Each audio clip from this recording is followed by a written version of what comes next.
To this day, some of my best friends are guys I served with and flew with in Vietnam. It's like a love that you almost can't define for each other, between the pilots and the crews and the grunts in the field, because we put our lives on the line to help those grunts get back to the hospital or back to R&R or whatever they needed a ride to get to. And we didn't really question too much. We just flew and flew and flew and flew. We flew from Dong Ha to ke-sahn, which was pretty quiet and peaceful at that time. It later became the site of the big battle and siege of ke-sahn.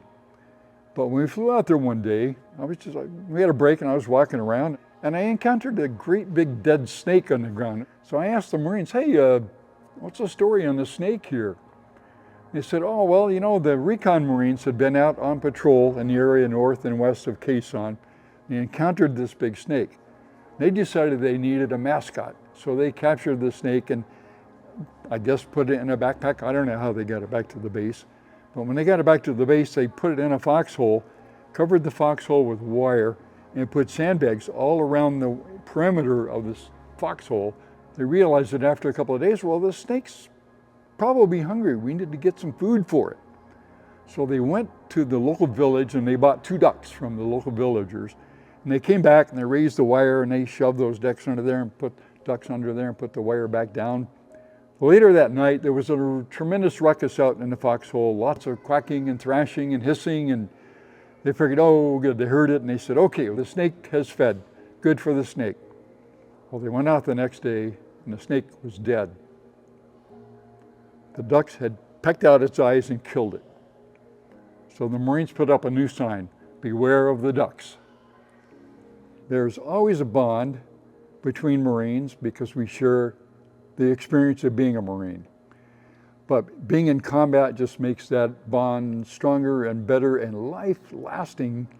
We had an officers club there and drinks were cheap and plentiful. And I learned a lot in the bar from the senior guys who've been doing things in Vietnam. I learned a lot of good stuff that saved my life and saved some Marines' lives later on.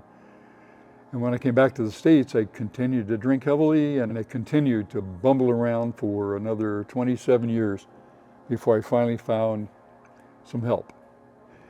The friendly fire artillery hit my wingman and he exploded and just burned to cinders in about 10 seconds, totally incinerating 5 of my squadron mates. And then I flew back and I just was in total, I call it psychic shock, which I think is now called PTSD. And it had 2 or 3 other incidences that were almost as bad.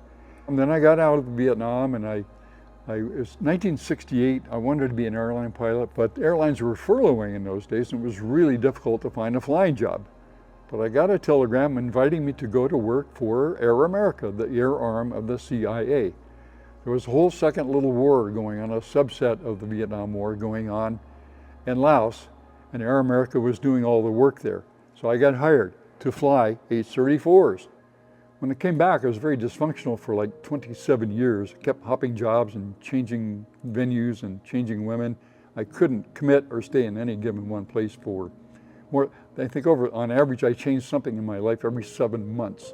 And so finally one day when I was living in Santa Rosa, I went to a veterans function. I picked up this little brochure, trifold brochure about post-traumatic stress. I stuck it in my pocket and I think, but I'll read it later. So I read it later, and when I did, I threw myself down on my bed and I bawled and I bawled and I bawled for about 2 hours because I finally said, oh my God, Bill, here's what's been going on with me and I didn't know it.